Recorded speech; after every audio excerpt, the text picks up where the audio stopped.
जरा एक ऐसे दौर के बारे में सोचिए, एक ऐसा वक्त जब भारत में लड़कियों को पढ़ाना पाप माना जाता था। जी हाँ, पाप। जब महिलाओं और दलितों को ज्ञान की रोशनी से जानबूझकर दूर रखा जाता था। ये वो समय था जब समाज की बेड़ियां सबसे ज्यादा मजबूत थीं। तो आज हम एक ऐसी ही गुमनाम हीरोइन की कहानी जानेंगे जिन्होंने इन बेड़ियों को तोड़ने की हिम्मत की। ये कहानी है फातिमा शेख की। चलिए चलते हैं 19वीं सदी के भारत में। एक ऐसा समाज जो जाति और धर्म की ऊंची ऊंची दीवारों में बटा हुआ था, और इस दुनिया में लड़कियों के लिए शिक्षा के दरवाजे पूरी तरह से बंद थे। और ठीक इसी माहौल में फातिमा शेख का जन्म हुआ था। लेकिन कहते हैं ना, जहां घना अंधेरा होता है वही रोशनी की उम्मीद भी होती है।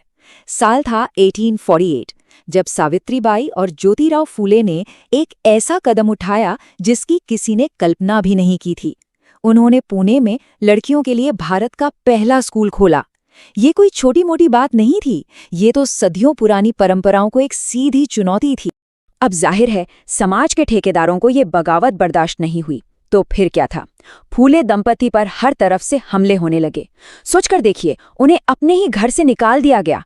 उस जमाने में तो ये सामाजिक मौत के बराबर था। उन्हें गालियां दी गईं, और हद तो तब हो गई जब सावित्रीबाई बच्चियों को पढ़ाने जाती तो लोग उन पर पत्थर और कीचड़ फेंकते थे। एक पल को तो ऐसा लगा कि ये जो क्रांति की चिंगारी उठी है ना, ये शुरू होने से पहले ही बुझ जाएगी। फूले दंपति के पास अब न घर था, न कोई और ठिकाना। और ठीक तभी, जब सब कुछ खत्म होता दिख रहा था, कहानी में एक नया मोड़ आया। एक असाधारण हिम्मत की मिसाल सामने आई, और वो थी फातिमा शेख।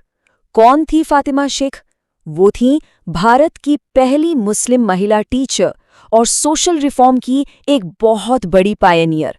उनका जीवन हमें ये दिखाता है कि इंसानियत और शिक्षा किसी भी धर्म या मजहब से कहीं कहीं ऊपर है।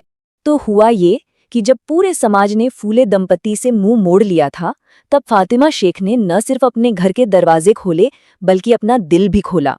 उन्होंने फूले दंपति को अपने घर में पनाह दी।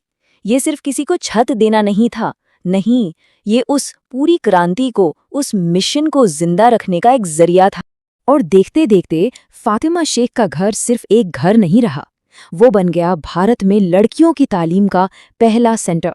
सोचिए, एक आम सा घर एक ऐतिहासिक जगह में तब्दील हो गया। एक ऐसी जगह जहां से पूरे देश में एक नई उम्मीद की लहर फैलने वाली थी। लेकिन कहानी यही खत्म नहीं होती। फातिमा शेख का योगदान सिर्फ अपना घर देने तक ही सीमित नहीं था।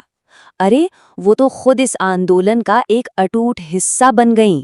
उन्होंने सावित्रीबाई फूले के साथ कंधे से कंधा मिलाया और खुद एक टीचर बनकर लड़कियों और दलित बच्चों को पढ़ाना शुरू कर दिया। और पता है सबसे बड़ी बात क्या थी? जो कुछ सावित्रीबाई फूले ने सहा, ठीक वही सब फातिमा शेख को भी झेलना पड़ा। जाति के नाम पर बेइज्जती, धर्म के नाम पर नफरत, समाज से बाइकॉट, सब कुछ। जरा एक पल के लिए सोचिए, उस जमाने में एक मुस्लिम महिला होकर हिंदू और दलित लड़कियों को पढ़ाना कितना कितना बड़ा और साहसी कदम रहा होगा। पर क्या वो डरी? क्या वो पीछे हटी? बिल्कुल नहीं। उनका यकीन मजबूत था, अटूट था। उनका मानना था कि अगर समाज को बदलना है तो उसका सबसे बड़ा हथियार, सबसे पावरफुल वेपन शिक्षा ही है। और बस इसी विश्वास ने उन्हें हर मुश्किल से लड़ने की ताकत दी। मगर इस पूरी कहानी का एक बहुत दुखद पहलू भी है। इतना कुछ करने के बाद, इतना बड़ा योगदान देने के बाद भी, जानते हैं क्या हुआ? इतिहास ने फातिमा शेख को लगभग भुला ही दिया। उनकी विरासत को वो पहचान कभी नहीं मिली जिसकी वो हकदार थी। आज भी अगर इतिहास की किताबें उठाकर देखें तो उनका जिक्र शायद ही कहीं मिले। उन्हें वो सम्मान, वो जगह कभी नहीं दी गई जो मिलनी चाहिए थी। और नतीजा ये है कि आज भी ज्यादातर लोगों के लिए फातिमा शेख एक अनसुनी, अनजानी हीरोइन है। पर सच तो ये है कि भले ही किताबों ने उन्हें भुला दिया हो, उनका काम आज भी जिंदा है। उन्होंने जो लौ जलाई थी ना, वो आज भी हमें रोशनी दिखा रही है। और सच पूछिए तो उनकी विरासत आज के दौर में पहले से भी कहीं ज्यादा रेलेवेंट हो गई है।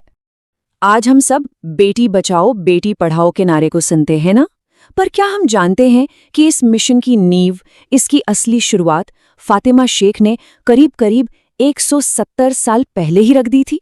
सोचिए, उनकी सोच अपने वक्त से कितना कितना आगे थी। तो फातिमा शेख सिर्फ एक नाम नहीं है, वो एक प्रतीक है। हिम्मत का, बराबरी का और सामाजिक बदलाव का। इसे ऐसे समझ सकते हैं कि अगर सावित्रीबाई फूले शिक्षा का दिया थीं, तो फातिमा शेख उस दिए की वो मजबूत लौ थीं, जिसने उस दिए को तूफानों में भी जलते रहने दिया, कभी बुझने नहीं दिया।